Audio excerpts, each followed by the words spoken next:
ओम नमः शिवाय, हर हर महादेव, जय महाकाल। कैसे हैं आप सभी लोग?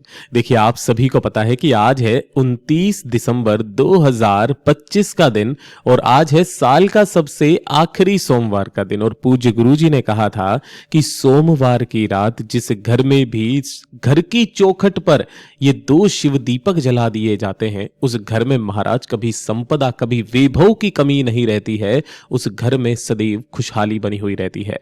अगर कोई भूलवश भी इन 2 दीपकों को अपनी कामना कह करके आज की रात्रि लगा देता है, तो पूज्य गुरुजी ने कहा था कि मेरे देवादिदेव महादेव को उनकी वो कामना स्वीकारनी पड़ती है। काफी बार हमारे जीवन में ऐसा समय आ जाता है कि हमें हमारे घर की समस्याएं समझ में नहीं आती है कि क्या चल रहा है। बस अपनी कामना कहकर ये 2 दीपक जो भी घर का कोई एक व्यक्ति, चाहे स्त्री या पुरुष हो, अपने घर की चौखट पर लगा देता है। मेरे भोलेनाथ की कृपा उस घर में सदैव बनी रहती है। गुरुदेव की कथा से सुन करके और समझ करके पूरे उपाय को बहुत आसान भाषा में आज आप सभी लोगों को बताऊंगा, परंतु उससे पहले आप सबसे बस एक छोटी सी प्रार्थना करना चाहूंगा कि जो भी भक्त पहली बार आए हैं, चैनल को सब्सक्राइब जरूर किया कीजिए और चाहे वीडियो को लाइक करें या ना करें, लेकिन कमेंट बॉक्स में एक बार हर हर महादेव जरूर लिख दिया कीजिए। इस पूरे वीडियो में हम 3 महा उपायों के बारे में बात करेंगे जिन्हें आपको आज की रात्रि करने हैं, तो ध्यान से सुनना है और समझने की कोशिश करना है। सबसे पहले बात करते हैं हमारे पहले वाले उपाय। सबसे ज्यादा विशेष उपाय जो पूज्य गुरुजी ने हाल ही की कथा में बताया था। गुरुदेव ने कहा था कि जब भी ये शिव योग बने सोमवार के दिन, आप सभी लोगों को रात्रि के समय शिव और पार्वती का नाम का दीपक जलाने वाला उपाय करना होता है। गुरुदेव ने कहा था कि जब आपकी अगर कोई कामना है, कोई इच्छा है, कोई हृदय की बात है जो महादेव तक नहीं पहुंच रही है, साथ ही साथ जितनी भी स्त्रियां होती है वो अपने कुटुंब को सुख बनाने के लिए, उस कुटुंब में शांति बनाने के लिए, परिवार में सदैव उन्नति हो, तरक्की हो, कभी किसी चीज की कमी ना हो, ना ही धन की कमी हो, परिवार में सदैव संपदा बढ़ती रहे, तो उस कामना से जो स्त्री इस उपाय को करती है ना, उसके घर में सदैव शिव और पार्वती मैया का आशीर्वाद बना हुआ रहता है।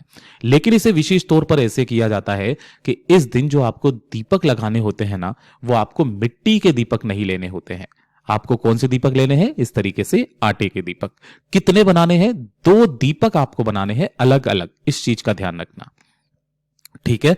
2 दीपक बनाने हैं, दोनों ही आटे के बनाने हैं, मिट्टी के दीपक काम में नहीं लेना है। और दोनों के ही अंदर जो आप भरोगे वो भरोगे घी। अब यहां पर विशेष तौर पर ध्यान से सुनना, कोशिश करना कि गाय का घी मिल जाए तो बहुत अच्छी बात है, ठीक है ना। तो इस तरीके से ले लीजिएगा। साथ ही साथ आपको चाहिए होंगे 2 कमल गट्टे, जो कि माता लक्ष्मी जी के सबसे अधिक प्रिय हैं। आपको यहां पर 2 कमल गट्टे लेने होंगे इस तरीके से, ठीक है। अब जब रात्रि का समय आएगा ना, पूज्य गुरुजी ने विशेष समय बताया था, वो है 9:15 पर रात्रि में अपने ही घर पर, सोमवार की रात्रि, जो भी भक्त घर के मुख्य द्वार पर चला जाता है और मुख्य द्वार के दोनों ओर एक दीपक इस साइड में, मैं आपको बता देता हूं, लाल कलर से बना करके एक दीपक को इस साइड में प्रज्वलित करना है और एक दीपक को इस साइड में प्रज्वलित करना है। दोनों ही दीपक के अंदर आपको गोल बाती लगानी है। इस चीज का विशेष करके ध्यान रखना है ना। चाहे मैया पार्वती जी का हो, चाहे महादेव जी का हो, दोनों ही दीपक के अंदर आपको गोल बाती लगा देनी है। दोनों दीपक को द्वार के दोनों साइड में आपको शिव और पार्वती का स्मरण करते हुए प्रज्वलित कर देना है, जला देना है। उसके पश्चात जो आपने 2 कमल गट्टे लिए हैं, उन्हें अपनी कामना कह करके महादेव की और मैया पार्वती जी से कामना करके एक कमल गट्टा आपको इस दीपक में, दूसरा कमल गट्टा आपको इस दीपक में डाल देना है, ठीक है ना। डाल करके अपनी चौखट पे ढोक देकर घर के अंदर चले जाना है, सो जाना है, कोई दिक्कत नहीं है। लेकिन जब अगला दिन आएगा ना, तो अगले दिन आपको क्या करना है? सुबह स्नान करने के पश्चात, नहाने धोने के पश्चात, ये दीपक तो पूरे भीड़ चुके होंगे, तो आपको क्या करना है कि दोनों दीपकों को उठाना है और आपके घर के आसपास जो भी बेलपत्र का पेड़ मिल जाए, उसी बेलपत्र पेड़ के नीचे जाकर के इन दोनों दीपकों को रख करके चले आ जाना, अपनी कामना कह करके। फिर चाहे कैसी भी कामना क्यों ना हो, पूरी जरूर होगी। अब जिस घर की स्त्री इस उपाय को करती है ना, उसके घर में सदैव संपदा की वृद्धि होती है। पूज्य गुरु जी का बहुत अद्भुत और अचूक उपाय है, जरूर कीजिएगा। और ये जो दूसरे नंबर का उपाय है ना, ये विशेष उपाय है जिसके लिए किया गया है।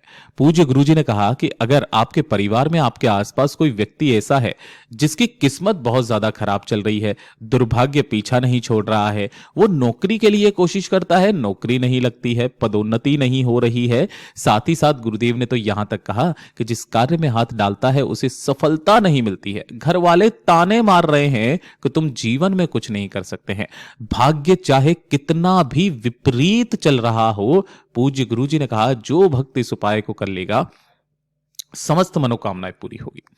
एक लोटा शुद्ध जल अपने घर का तांबे के कलश में लेना है और इसके अंदर थोड़ा सा गंगा जल, है ना, आपके सबके घरों में मिल जाएगा, 2 से 4 बूंदे मात्र गंगा जल की मिला लेनी है और केवल ये एक लोटा जल लेकर के सोमवार के दिन भोलेनाथ के शिवलिंग के पास में चले जाना है ना। अब ध्यान रखना, अगर आपके घर में कोई शिवलिंग विराजित है वहां पर भी आप कर सकते हैं, वरना आपको मंदिर ही जाना होगा प्रदोष काल के बाद, चाहे किसी भी समय चले जाओ, 8 बजे, 9 बजे, 10 बजे, 11 बजे चले जा सकते हैं। यहां पर आपको शिवलिंग के पीछे की तरफ आसन लगा करके बैठना है, जिससे आपका मुख उत्तर दिशा की तरफ में हो जाएगा। सबसे पहले जो आपने एक लोटा शुद्ध जल लिया है अपने दोनों हाथों में लेना, अपना नाम अपना गोत्र बोल करके अवधूतेश्वर महादेव का ध्यान करते हुए, किनका नाम? अवधूतेश्वर महादेव का ध्यान करते हुए इस संपूर्ण जल को एक धारी से धीरे धीरे करके भोलेनाथ की शिवलिंग के ठीक शीर्ष पर आपको समर्पित करते चले जाना है, एकदम धीरे। ऐसा नहीं है कि डायरेक्ट जाकर के उड़ेल देते हो आप, नहीं। ये जो संपूर्ण जल आपका समर्पित हुआ है इसे अपने दाहिने हाथ में रोकना, थोड़ा सा जल, और अपने ऊपर छींट लेना। छींटने के पश्चात अब आता है उपाय का समय। पूज्य गुरुजी ने कहा कि आपके दाहिने हाथ की ये जो 3 उंगलियां होती है, पहली ये वाली, दूसरी ये वाली, तीसरी ये वाली, राइट हैंड, दायां हाथ, है ना, ये चीज ध्यान रखना। इसे आपको क्या करना है कि इस तरीके से करना है और तीनों उंगलियों को महादेव की शिवलिंग के यहां से, इस तीनों उंगलियों से ऐसे करके एक त्रिपुंड बनाना है, स्पर्श करना है और स्पर्श कर देने के पश्चात इन्हीं तीनों उंगलियों को, जो ये त्रिशूल लगा हुआ रहता है ना, उस त्रिशूल के बीचों बीच ये वाले पॉइंट पर स्पर्श करा करके अपने मस्तक पर आपको, जैसे मैं यहां पर गुरुदेव के मस्तक पर बता रहा हूं, इस तरीके से मस्तक पर आपको फेर लेना है मात्र। पूज्य गुरुजी ने कहा कि जब ये 3 उंगलियां शिवलिंग से स्पर्श होकर के आपके सिर पर फिरती है ना महाराज, भाग्य चाहे कितना भी विपरीत क्यों ना चल रहा हो, सही रास्ते पर आ ही जाता है। पूज्य गुरुजी का बहुत अद्भुत और रोचक उपाय है, जरूर से कीजिएगा। बात करते हैं तीसरे वाले उपाय की, कि अगर मेरे कोई भाई बहन हैं जो नौकरी के लिए बहुत ज्यादा मेहनत कर रहे हैं, नौकरी नहीं लग रही है ना, तो नौकरी का सबसे विशेष उपाय है ये जो आज की रात्रि आप लोगों को करना है। एक लोटा शुद्ध जल अपने घर का लेना है तांबे के कलश में, साथ ही साथ आपको लेना होगा बेलपत्र। कितने? 5 बेलपत्र आपको लेने हैं जो कहीं से भी खंडित कटे फटे ना हो। साथ ही साथ आपको लेना होगा थोड़ा सा शहद, शहद ज्यादा नहीं, 2 से 4 बूंद आपको मात्र शहद की लेनी है, इससे ज्यादा आपको नहीं लेनी है। इन सभी को लेकर के प्रदोष काल के समय आपके घर में जहां पर भी बेलपत्र का पेड़ लगा हुआ है ना, उसी बेलपत्र पेड़ के पास में आपको चले जाना है। उसी बेलपत्र पेड़ के नीचे, जिस गमले में लगा हुआ रहे, उसी पेड़ के नीचे की जो भी मिट्टी है, उसी मिट्टी के अंदर आपको क्या करना है, एक पार्थिव शिवलिंग का निर्माण करना है। अगर आप पूरी जलाधारी ना बना सकते हो तो गुरुदेव ने यहां तक कहा केवल इस तरीके से एक लिंगनुमा आकृति बना ले, ठीक है ना। इसी लिंगनुमा आकृति को आपको पूजन करना है, एक दीपक गोल बाती का जला करके, जो भी आपको यहां पर चढ़ाना है, चंदन, चावल, रोली, कुमकुम, जो चढ़ाना है वो आपको चढ़ा देना है।